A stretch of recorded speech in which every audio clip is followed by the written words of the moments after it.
Alright, so now the old seat is off, and I have the new one unpackaged. Got that one from Attack Graphics. It's a pretty nice seat. Got a little bit of grippy texture to it, and it seems like it's fairly stretchy, which is helpful with the application process. Alright, so let me show you what I figured out in terms of installing this seat cover on the Raptor here.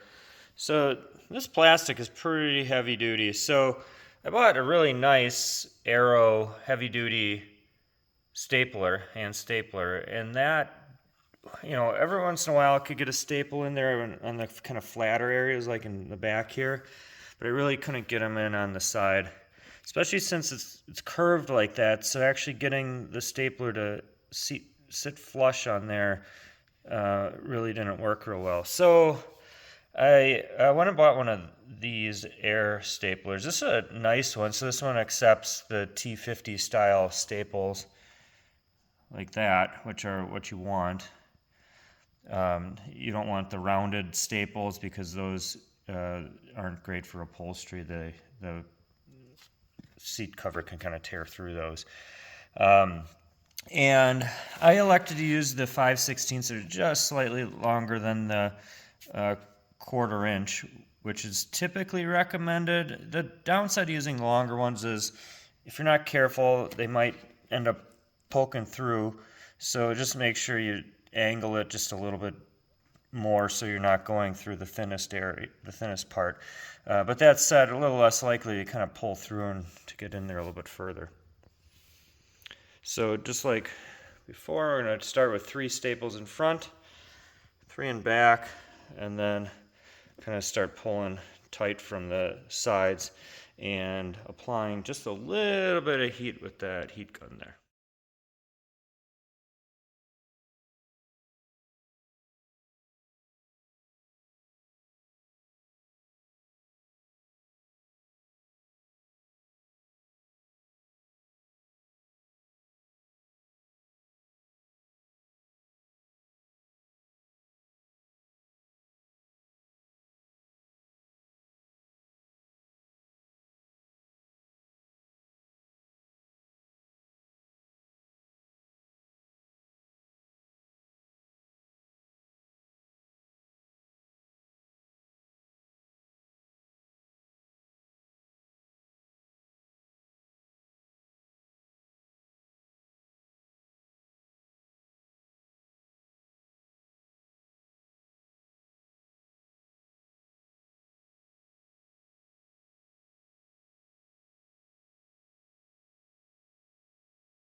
All right, so just a little tip here as you're moving along and getting your seat cover on there. And this one looks pretty good already, but sometimes you want it just a little bit tighter, or you want to kind of smooth these edges just a little bit. What you can do is take your staple gun, and so see how right here it's just a little bit on the loose side. I'm going to take my staple gun, I'm going to push down firmly into the panel and then down to kind of have that tightening action on the cover. So in towards the panel and then down. I'll show you another part here. See right here, it's kind of bulging out, it's a little bit loose.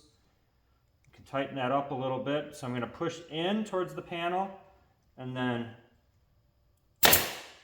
down. And then once I get to where I want to be, I just depress the trigger and put a staple in there. I'm going to do that all the way around, making sure that my staples have good purchase into the backing, not like that one where it can just pull out pretty easily. So see, it's getting a little bit loose there. push in towards the backing panel and then down. See how that tightens it? Sometimes you can even hold it with your thumb and move down. Just don't staple your thumb. That, bam, done. See? Looking good, huh? So this is a time-consuming process, but you can do a pretty good job with it. I would highly recommend the air stapler though. The handheld stapler, as good as they are for a lot of jobs, if your backing panel is as thick as the one on the Raptor, the handgun is just not going to work. This air stapler, which is $30 at Home Depot, makes the job a whole lot easier, and you get a better quality outcome. So what I tried to do is actually line this seam up here with the edge here, so you're not going to see that seam once the seat is installed on the quad. So it's going to give us a good quality finish. You want nice rounded edges. Alright, so here's the final product, and I think it looks really nice. I'm very happy with it. It took a little extra time just to make sure the edges were nice and smooth and round. There's no wrinkles, and it really turned out well. Now, different seats you might have to trim a little bit more depending upon how they come together. This one I just had to trim just the very front. See, this piece would have normally gone over there, but you need this depression in there to help attach it to the ATV. But anyways, once you're pretty close to getting it where you want to be, then I would go ahead and just fit it on the ATV, make sure it actually goes on there and sits right, because sometimes you may have to trim in these channels just to have it sit flat, but this one actually worked just fine. I had a few extra staples. I mean, this is way more than you would see on a normal OE seat cover, but I'm hard on my seat covers. I don't want to be railing through some corners and then all of a sudden my seat kind of starts to loosen up and I'm back to square one. So, more than less. But there it is.